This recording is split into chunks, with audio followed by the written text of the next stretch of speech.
Langsung saja kita masuk ke narasumber yang pertama. Pemaparan pertama ini akan membahas materi terkait budaya bermedia digital yang akan disampaikan oleh Bapak Doni Prayudi Nugroho. Kepada Bapak Doni, kita sapa aja langsung. Assalamualaikum warahmatullahi wabarakatuh. Selamat siang, Bapak Doni. Selamat siang, Kak Hesti. Selamat siang, Bapak. Bagaimana kabarnya, Bapak, hari ini? Alhamdulillah, sehat selalu. Pak Doni, kalau boleh tahu ini domisilinya di mana nih, Pak? Saya di Bogor, Kak Hesti. Di Bogor, iya. Selaku Chief Officer, Academy Chief Officer dari Nueva Digital Campus nih, Pak.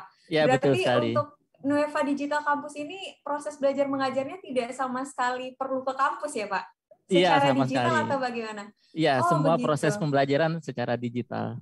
Wah, menarik. Boleh Bapak nanti juga boleh diperkenalkan Nueva Digital Campus itu apa, sembari memaparkan langsung materinya yaitu terkait budaya bermedia digital. Waktunya selama 20 menit ya Pak Doni, sudah siap kan ya? Siap, Kak Hesti. Baik, dipersilakan Pak Doni dan izinkan saya mengingatkan di 5 menit terakhir ya Pak. Dipersilakan Pak. Baik, bismillahirrahmanirrahim. Assalamualaikum warahmatullahi wabarakatuh. Alhamdulillahirabbil alamin. Allahumma sholli ala sayidina Muhammad wa ala ali sayidina Muhammad. Terima kasih Kak Hesti. Alhamdulillah senang sekali bisa bertemu dengan Bapak Ibu kakak-kakak sekalian dari Kabupaten Lampung Timur dan dari daerah yang lainnya. Yang saya hormati keynote speaker kita Bapak Samuel Abrjani Pangrepan sebagai Ditjen Aptika Kominfo. Yang saya hormati rekan-rekan narasumber ada Pak Willem Musu, kemudian ada Kak Jeffrey Ramdhani, ini kelihatannya ketemu lagi nih Kak Jeffrey nih. Kemudian ada Bu Sarjini Damayanti, ya, dan yang luar biasa juga Kak Diva sebagai key opinion leader kita hari ini. Baik, untuk mempersingkat materi, moga-moga materi saya sudah terlihat ya. Nah, ini sesuai dengan tema kita hari ini, bagaimana kita melakukan promosi budaya Indonesia melalui media digital. Nah, saya mohon izin untuk mengulas dari sisi digital culture atau budaya digital. Tadi sudah diperkenalkan sekilas oleh Kak Hesti, nama saya Doni Prayudi Nugroho. Saya sebagai Chief of Academic Officer di Nueva Digital Campus. Jadi Nueva Digital Campus ini sebuah lembaga penyedia platform LMS atau Learning Management System yang digunakan oleh siswa, guru untuk tingkat SMP, SMA, juga sampai perguruan tinggi. Nah, saya ingin memulai dari sebuah quotes yang menurut saya sangat relate sekali dengan topik hari ini. You don't have to burn books to destroy a culture. Just get people to stop reading them. Jadi kalau kita ingin menghancurkan sebuah budaya gitu ya, nggak perlu kita bakar buku-bukunya atau artefak-artefaknya ya. Cukup kita membuat orang-orangnya tidak perlu lagi mempelajari tentang budayanya masing-masing. Nah, ini satu quotes dari Ray Bradbury. Nah, apa kaitannya dengan materi kita hari ini? Nanti kita lihat. Nah, ini diskusi kita hari ini tentang budaya digital. Ini ada tiga item yang akan saya bawakan, yaitu terkait budaya digital, kemudian budaya Indonesia, bagaimana strategi promosi dan penerapannya dalam kehidupan kita sehari-hari, dan yang terakhir budaya digital dalam aktivitas promosi budaya daerah. Nah, kita mulai dari budaya digital. Apa sih yang perlu kita pahami tentang budaya digital ini? Saya yakin Bapak, Ibu, kakak-kakak sekalian juga sudah tahu apa itu budaya digital. Nah, ini ada satu definisi yang menurut saya pas banget gitu ya, yaitu sebuah konsep yang menggambarkan bagaimana internet dan media digital dapat membentuk interaksi antara manusia, perilaku manusia, cara berpikir, dan berkomunikasi dalam masyarakat. Ya, mungkin kurang lebih sama dengan pengertian budaya secara umum gitu ya. Nah, cuma ini ada perbedaan dalam hal karakteristik. Jadi yang namanya budaya digital ini punya karakteristik yang pertama interconnected. Artinya setiap orang saling terhubung dengan orang lainnya tanpa terkendala di mana saja, kapan saja gitu ya. Kita bisa terhubung dengan orang yang jauh di daerah kita gitu ya. Dengan semua orang yang ada di berbagai wilayah dunia gitu ya. Semua saling terhubung lewat jaringan internet. Kemudian karakteristik yang kedua adalah terbuka dan transparan. Artinya apa yang kita lakukan nih di sini itu bisa diketahui oleh orang lain gitu ya, walaupun tidak saling bertemu ya, secara real time ya, seperti yang kita lakukan sekarang ini gitu ya. Ya, kita bisa saling bertatap muka gitu ya, walaupun secara virtual. Kemudian yang ketiga karakteristiknya adalah berbasis digital. Namanya juga budaya digital, jadi yang pasti pemanfaatan teknologi digital ini menjadi tidak bisa dihindari. Jadi menggunakan teknologi digital. Nah, kenapa budaya digital ini penting? Karena kalau kita rasakan sekarang ini ya, hampir semua kegiatan kita sehari-hari itu menggunakan teknologi digital. Ya, mulai dari belajar, belanja, kemudian transaksi keuangan gitu ya, nonton film, cari hiburan gitu ya, macam-macam semua bisa kita lakukan menggunakan teknologi digital. Artinya budaya digital ini membuat kita menjadi terbiasa memanfaatkan teknologi digital ya, sehingga kita bisa menjalani kehidupan yang lebih baik, yang lebih mudah gitu ya. Bayangkan dulu kalau misalnya kita mau kirim surat harus ke kantor pos ngantri gitu ya, suratnya datangnya lama gitu ya. Tapi sekarang sudah ada email ya, langsung nyampe suratnya. Kalau kita mau transaksi keuangan harus datang ke bank ngantri pagi-pagi gitu ya, udah gitu belum tentu dapat nomor antrian gitu ya. Sekarang bisa pakai mobile banking, semua bisa dilakukan dengan mudah. Artinya kita bisa punya hidup yang lebih baik gitu ya dan lebih efisien. Nah, kenapa penting juga? Karena terkait dengan masa depan. Yang namanya teknologi digital ini semakin ke depan ini akan semakin maju dan berkembang. Artinya di masa depan yang namanya pemanfaatan teknologi digital ini akan lebih masif lagi. Ya, jadi kalau misalnya kita tidak terbiasa gitu ya dengan teknologi digital, dengan budaya digital, maka kita tidak akan ready untuk menghadapi tantangan yang lebih berat lagi di masa depan. Gitu ya. Jadi budaya digital ini bisa membuat kita lebih siap lagi menghadapi tantangan di masa depan ya. Nah, kemudian bagaimana nih cara kita bisa membangun budaya digital? Yang pasti kita harus terbuka. Kita harus sadari bahwa sekarang ini yang namanya digital itu udah menjadi bagian dari hidup kita gitu ya. Jadi kita kayaknya susah tuh lepas dari teknologi digital ya. Nah, kalau kita terbuka terhadap perkembangan teknologi digital, ini bisa memastikan kita tidak tertinggal dengan tuntutan zaman gitu ya. Kemudian kita juga harus adaptif, artinya kita sudah harus bisa membiasakan diri dengan memanfaatkan teknologi digital sesuai dengan kebutuhan kita ya. Kalau misalnya kita berprofesi sebagai pendidik gitu ya, kita bisa manfaatkan teknologi digital yang sesuai gitu ya. Kalau kita sebagai pebisnis, sebagai desainer atau sebagai akademisi, banyak teknologi digital yang bisa kita manfaatkan supaya bisa memaksimalkan tugas kita sehari-hari. Kemudian jangan lupa harus update ya, jadi terus belajar, terus kita hasilkan karya-karya yang terbaik ya dengan memanfaatkan teknologi digital semaksimal mungkin. Nah, ini beberapa strategi untuk membangun budaya digital. Kemudian kalau kita lihat peluang dan tantangannya nih di Indonesia gitu ya. Indonesia ini salah satu negara dengan jumlah penduduk yang besar ya. Jumlah penduduk yang banyak dan usia produktifnya juga yang paling banyak gitu ya. Sehingga Indonesia ini diprediksi gitu ya akan menjadi salah satu negara, salah satu kekuatan dunia ya di masa mendatang gitu ya. Nah, ini kalau misalnya kita tidak membangun budaya digital dengan baik, maka jangan-jangan Indonesia cuma banyak penduduknya doang tapi masyarakatnya tertinggal ya. Jadi kalau kita bisa membangun budaya digital dengan baik, maka ke depan kita akan punya tingkat ekonomi, tingkat pendidikan, kesejahteraan sosial yang lebih baik gitu ya. Cuma tantangannya memang saat ini belum semua masyarakat Indonesia memiliki literasi digital yang baik karena memang harus diakui juga tidak semua wilayah Indonesia terjangkau dengan koneksi internet yang memadai gitu ya. Kemudian belum semua wilayah Indonesia terkoneksi dengan jaringan internet ya.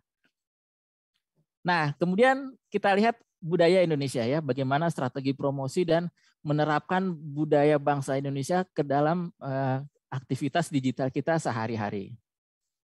Ini kalau kita lihat pengertian budaya, ini saya ambil salah satu pengertian budaya dari ahli antropologi Pak Kuncoro Ningrat. Jadi yang namanya budaya ini sebagai seluruh sistem gagasan, rasa, tindakan, serta karya yang dihasilkan manusia dalam kehidupan bermasyarakat yang dijadikan miliknya dengan cara belajar. Ya.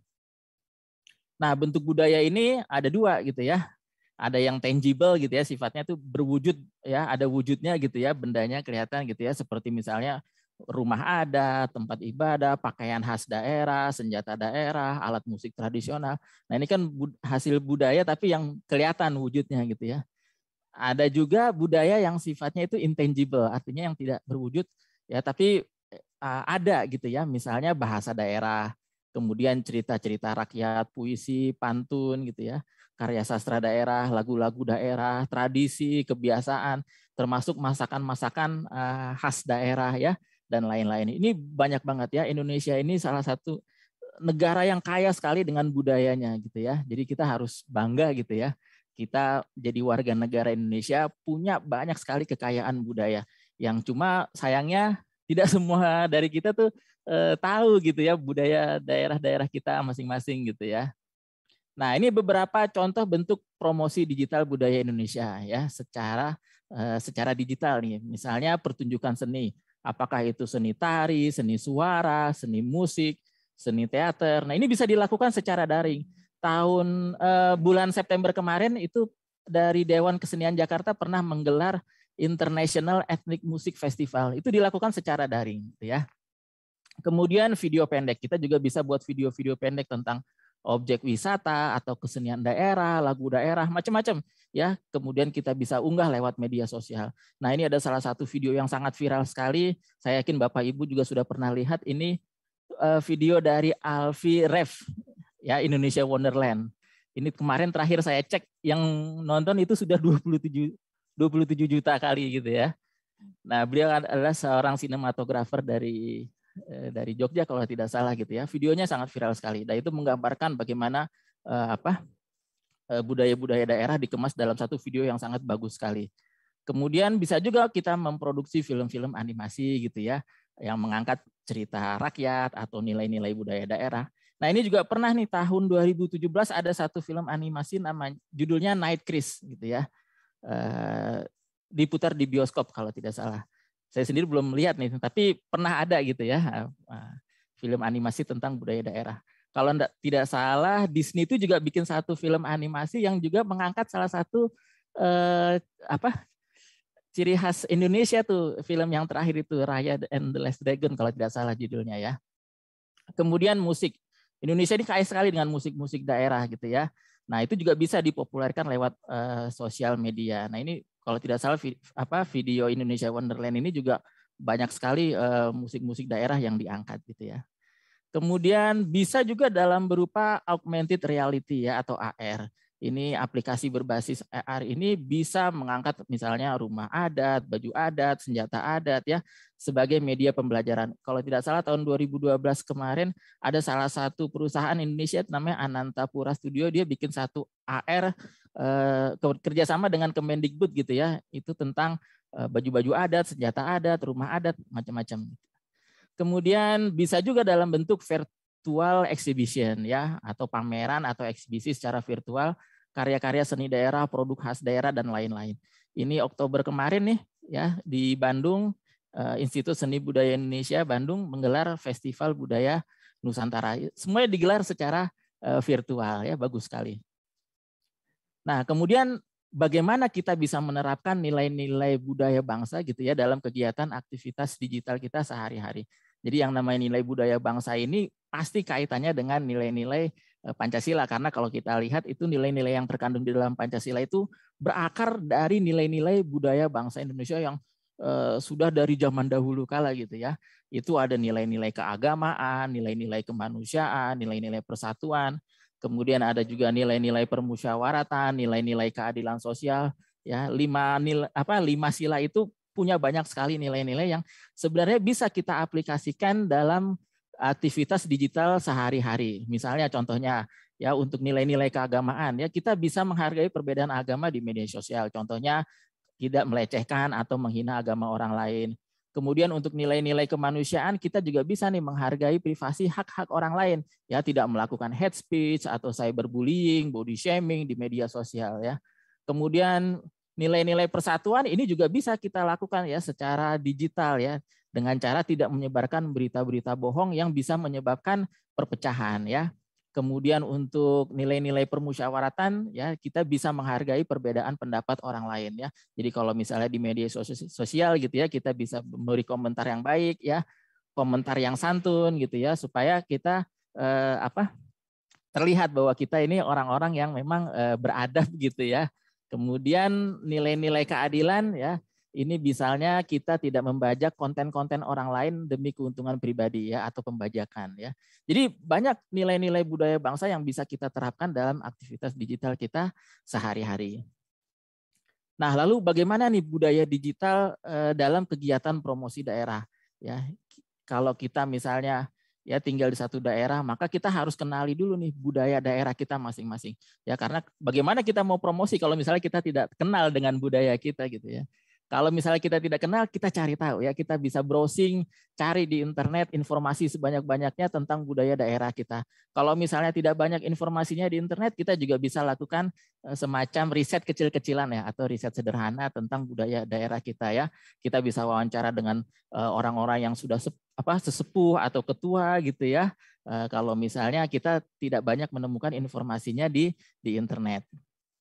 Kemudian manfaatkan teknologi ya, kita bisa gunakan media yang kira-kira mudah buat kita produksi. Kalau kita senangnya ambil foto, gambar ya sudah pakai foto gitu ya medianya. Kalau misalnya kita senangnya bikin video. Kalau kita senangnya musik ya kita bisa bikin musik gitu ya. Jadi sesuaikan formatnya dengan kemampuan kita masing-masing ya. Yang senang grafis bisa, yang senang foto bisa, video, musik, animasi, tulisan semua bisa ya. Yang penting budaya daerah kita bisa kita kemas dengan baik gitu ya. Kemudian gunakan teknologi digital yang sesuai gitu ya. Dan yang tidak kalah penting juga adalah berkolaborasi ya. Kita bisa berkolaborasi dengan orang-orang kreatif ya. Karena orang-orang kreatif ini banyak banget idenya gitu ya. Supaya value promosi kita nih bisa lebih tinggi gitu ya, lebih bagus. Kemudian kita juga bisa berkolaborasi dengan influencer ya, atau orang-orang yang punya follower atau audiens yang banyak, supaya konten-konten promosi kita nih jangkauannya jadi lebih luas gitu ya dengan bantuan influencer. Dan kita juga bisa nih berkolaborasi dengan local government atau pemerintah setempat gitu ya, supaya kita bisa terbantu dalam hal akses gitu ya, atau pendanaan atau sumber-sumber yang lainnya gitu ya. Kemudian viralkan ya. Nah, untuk memviralkan konten-konten promosi budaya daerah kita gitu ya, gunakan platform yang sesuai gitu ya, sesuai dengan konten promosinya ya. Kalau bisa kita gunakan banyak platform atau multi platform supaya jangkauan kontennya juga bisa lebih luas. Nah, kita juga bisa gunakan strategi-strategi dalam digital marketing nih ya untuk Permisi, meningkatkan Pak Doni. ya. Untuk waktunya tinggal 5 menit lagi ya, Pak. Oh ya, Terima siap kasih. Kak Hesti, terima kasih sudah diingatkan. Nah, kita bisa gunakan strategi digital marketing supaya konten-konten promosi budaya daerah kita juga lebih kenceng gitu ya, lebih mudah ditemukan ya, lebih viral lagi di dunia maya. Nah, kemudian gunakan data karena budaya digital ini kaitannya juga dengan data ya, punya karakteristik terkait dengan data. Jadi kalau kita berbasis pada data, kita bisa mengukur tuh efektivitas promosi kita, bisa mengevaluasi strategi promosi kita sudah pas atau belum. Kemudian kita juga bisa melihat engagement rate-nya di media sosial ini seperti apa gitu ya, supaya kita bisa tingkatkan lagi, supaya nanti promosi-promosi kebudayaan daerahnya bisa lebih masif lagi. Nah, sebagai kesimpulan ya, manfaatkan teknologi digital untuk promosi budaya Indonesia sebagai wujud cinta kita pada tanah air ya. Demikian pemaparan singkat dari saya tentang digital culture gitu ya. Terima kasih banyak ya. Kita nanti ketemu lagi di sesi diskusi.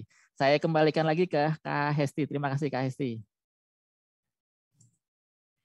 Terima kasih Pak Doni atas pemaparannya yang sangat singkat, jelas, dan padat, sangat detail sekali. Betul bahwa pemanfaatan teknologi digital saat ini pastinya akan lebih mewabah lagi ya Pak, Ya, di betul. beberapa tahun kemudian sudah semakin menjadi bagian dari kehidupan kita. Salah satunya yaitu promosi budaya Indonesia sendiri, entah itu budaya lokal secara khusus atau budaya Indonesia secara umumnya ya Pak Doni. Tadi Betul juga sekali. sudah dijelaskan caranya bagaimana promosi digital budaya Indonesia sangat lengkap. Ada pertunjukan seni yang dilakukan secara virtual, kemudian juga ada virtual exhibition. Di awal pandemi kemarin di 2020, saya ingat, kalau mungkin teman-teman juga di sini ingat, Narasi TV waktu itu juga membuat virtual konser ya, yaitu di mana kita bisa nonton konser tapi melalui virtual dari rumah saja, yang biasanya kita lakukan secara offline atau kita harus berkunjung. Kemudian juga untuk film pendek nih, video pendek yang tadi Pak Doni sampaikan bagaimana caranya untuk promosi budaya Indonesia, itu sebenarnya sudah dilakukan nih Pak dengan cara lebih mudah, ada aplikasinya yaitu TikTok dan Reels di Instagram. Tapi rata-rata TikTok dan Reels ini kita gunakan untuk bukan promosi budaya, lebih tepatnya promosi makanan hits yang ada di daerah lokal kita apa. Dan ya mungkin sharing terkait kita jalan-jalan kemana. Nah, bisa nih teman-teman dan Bapak Ibu semua Reels di Instagram dan TikTok juga bisa kita gunakan untuk promosi budaya lokal secara khusus ataupun budaya Indonesia secara umumnya.